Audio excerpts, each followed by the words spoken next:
Bonjour bandeko na video oyo iliki na Angola. Ndeko mwasi wana ozomona na mobali wana baza mwasi na mobali. Mais ndeko mwasi oyo avandi wana aza femme mariée. Amemi mobali mususu na kati ya ndako na ye.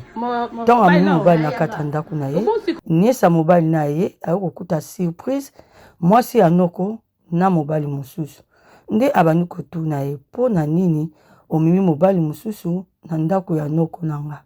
Yoka ye noko wapi ya tuni noko wapi na ndengeni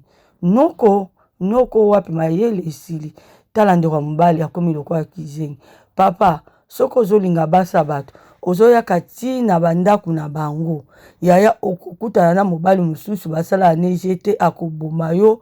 akati yo mikie Angola pe mboka bana na bana yongo moni bandeko ebele na kati Angola kuna bazo kufa lokola basoso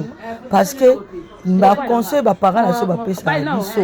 balobi bia mwasi ya mutu kolinga te mwasi ya mutu mbongo ngonde bomi ndeko na oya kokufa pamba na Angola est-ce que basi kuna bazate il faut ka kolinga mwasi oyo ya libala yo pe ndeko mwasi